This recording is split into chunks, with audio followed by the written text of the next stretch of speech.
Good morning, good afternoon, and good evening to you, wherever you are in the world, and welcome again to another English with Joseph. Well, today we're going to talk a little bit about the usage of the perfect tenses. The perfect tenses are often not used by people who are learning English. Some people find them very complicated, and some people simply don't know when to use them. It's a very complicated subject, and to see them written on paper makes them sometimes even more difficult to learn. So I'm hoping today I can help you to understand more about the perfect tenses and what they are.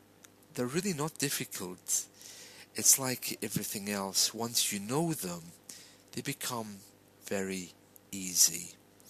Well, before we discuss how you make a perfect tense sentence, let's discuss a little bit about why we have perfect tenses. Why don't we just speak in the past? For example, yesterday it was raining. Okay, yesterday it was raining. Or on Thursday I went to the doctor, or on Friday I ate apples. Why do we need to express that differently? That's the question which everyone asks.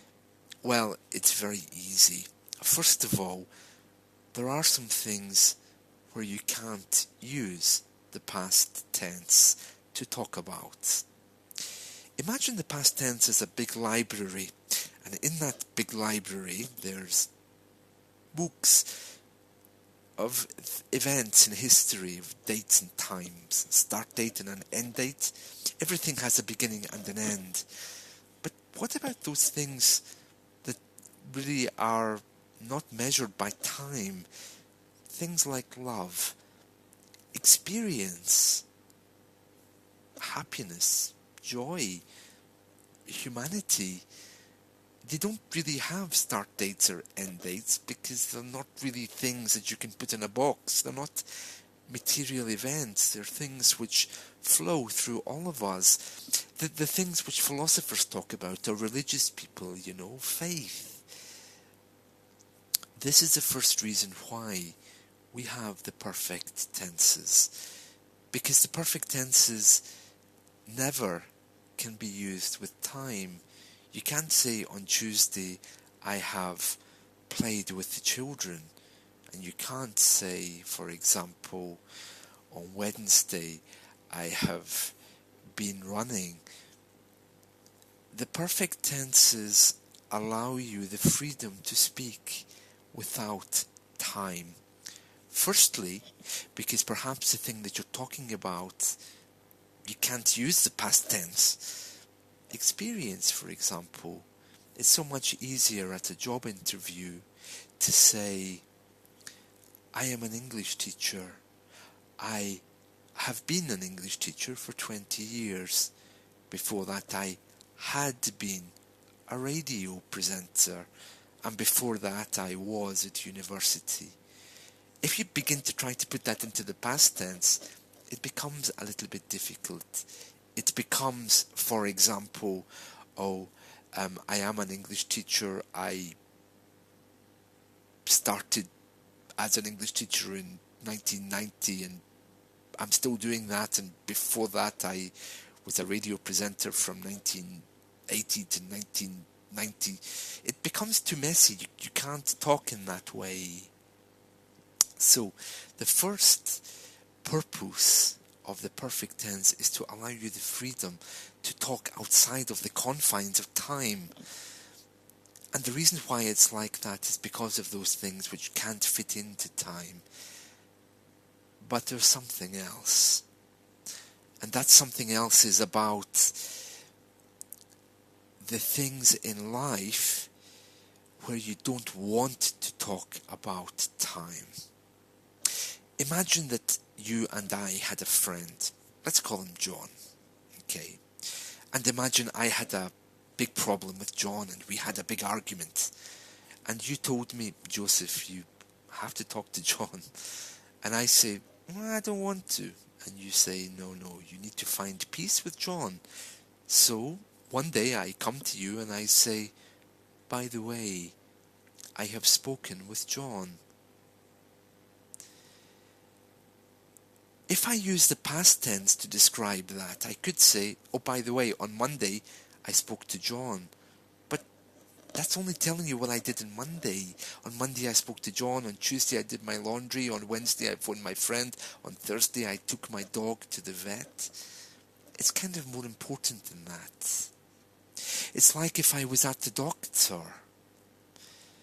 I might say to my boss, if he asks me, how are you? I might say, oh, I was at the doctor on Tuesday. Wednesday, I was at the vet with my dog. On Thursday, I phoned my mother. So I'm just giving him facts of history. But what about if I was talking to my friend? I might say, listen, I've been to the doctor. So there's no time, so the focus is on the action. That is what the perfect tenses are for.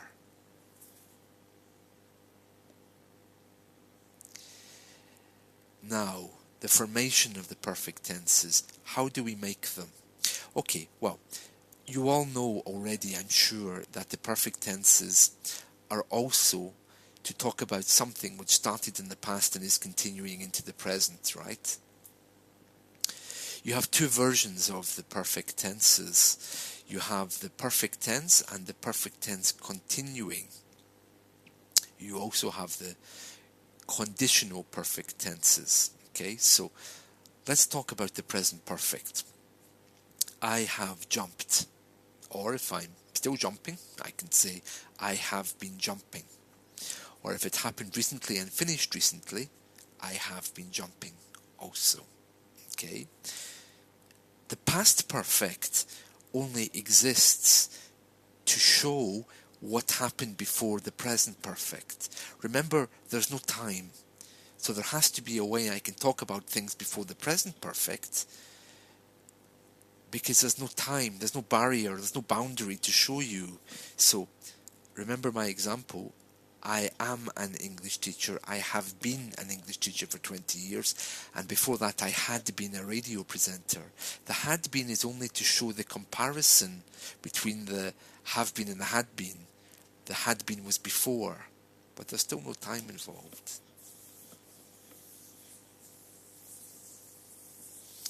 So anyway, there are the two versions. There's the I have jumped and I have been jumping. I have worked and I have been working, which can be something from the past leading up to the present and beyond, or it can be something recently that started and ended. It's formed with the auxiliary verb have. I have, or I have been. I have jumped, I have been jumping. The verb to have is also used for possession. I have a dog. So what happens when both meet? What happens when both meet? It becomes I have had a dog. I have had a dog. You use had twice, or I had had a dog. I had had a dog.